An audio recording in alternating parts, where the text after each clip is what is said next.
और देखिए अब बात कर लेते हैं, खबरों में आगे बढ़ते हैं। बिहार में बसपा की मौजूदगी की 6 नवंबर से बिहार में प्रचार करेंगी BSP supremo Mayawati.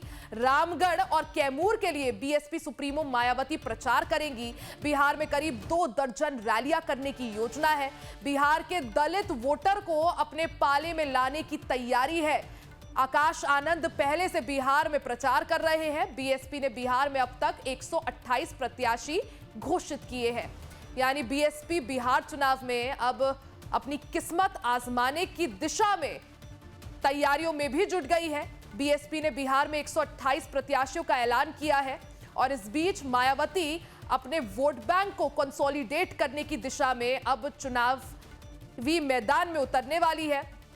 BSP supremo Mayawati 6 नवंबर से बिहार में प्रचार प्रसार करेगी। रामगढ़ और कैमूर के लिए बीएसपी सुप्रीमो प्रचार करेंगी। बिहार में करीब 2 दर्जन रैलियां करने की मायावती की योजना है। बिहार के दलित वोट बैंक पर मायावती की नजर है।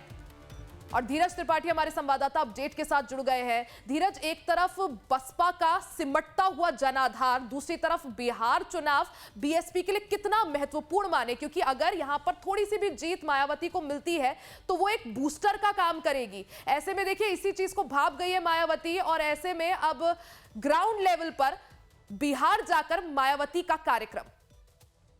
बिल्कुल रिया, देखिए बहुजन समाज पार्टी की सुप्रीमो मायावती हैं, वह 6 नवंबर से बिहार विधानसभा चुनाव के लिए बहुजन समाज पार्टी के चुनाव प्रचार अभियान की शुरुआत करेंगी और रामगढ़ और कैमूर में वह पार्टी प्रत्याशियों के पक्ष में चुनावी जनसभाओं को संबोधित करेंगे।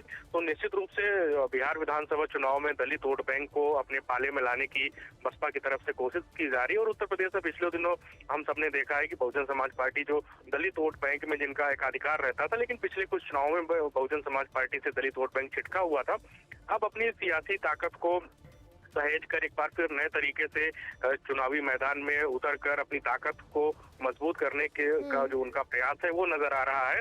और अगर बिहार विधानसभा चुनाव में दलित वोट बैंक उनके साथ कुछ आता है, कुछ विधानसभा सीटें बहुजन समाज पार्टी वहां पर जीती है, तो उसका एक बड़ा मैसेज होगा 2027 के उत्तर प्रदेश में होने वाले विधानसभा चुनाव को लेकर।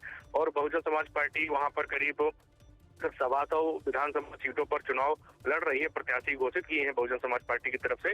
और मायावती के जो भतीजे आकाश आनंद हैं, जिनको राष्ट्रीय कोऑर्डिनेटर की जिम्मेदारी बसपा सुप्रीमो मायावती ने दी है, वह भी बिहार चुनाव के दौरे पर हैं और लगातार वहां पर पार्टी प्रत्याशियों के पक्ष में जनसभाएं कर रहे हैं। लेकिन अब मायावती ग्राउंड जीरो पर वहां पर उतर कर जो पार्टी प्रत्याशी हैं बहुजन समाज पार्टी के, उनके पक्ष में चुनावी प्रचार करते हुए नजर आएंगी और दलित वोट बैंकों में बिहार की जनता से वो अपील करेंगे कि बहुजन समाज पार्टी को आप साथ दीजिए और उसका एक बड़ा मैसेज देने का काम करेंगे कि उत्तर प्रदेश में बहुजन समाज पार्टी की जब सरकार रही है तो किस प्रकार से कानून व्यवस्था बेहतर रही है। तो ऐसे में बहुजन समाज पार्टी को भी एक बार उनका समर्थन मिलना चाहिए। तो निश्चित रूप से बहुजन समाज पार्टी बिहार विधानसभा चुनाव में पूरी तरीके से जुटी हुई है और करीब 1.5 से 2 दर्जन चुनावी जनसभाओं की डिमांड बहुजन समाज पार्टी की बिहार इकाई की तरफ से डिमांड की गई है। और उसी के क्रम में अब बसपा सुप्रीमो मायावती 6 नवंबर से चुनावी जनसभाएं जो उनकी होनी है उसकी शुरुआत करने वाली है। जी रिया, बिल्कुल, यानी ग्राउंड पे बसपा को मजबूत करने की दिशा में मायावती ग्राउंड पर उतरेंगी जरूर बिहार की धरती में। लेकिन धीरज देखिए,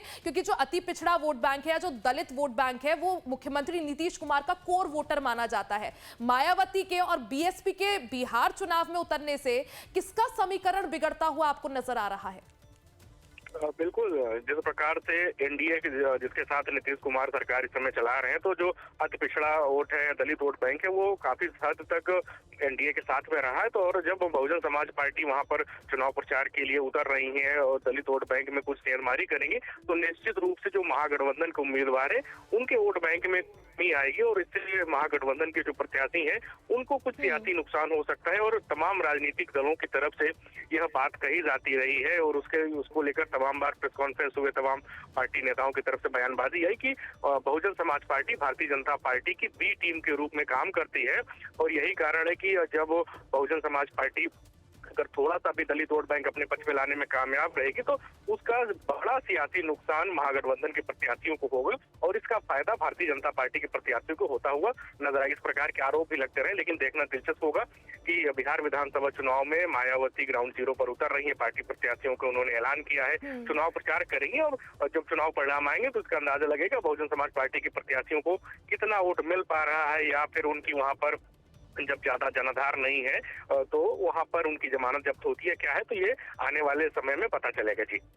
बिल्कुल, यानी बिहार चुनाव में अपनी किस्मत आजमाने के लिए मायावती ने अब कमर कस ली है। 6 नवंबर से अब बिहार में कैंप करने वाली है मायावती, कई रैलियों को संबोधित भी करेंगी।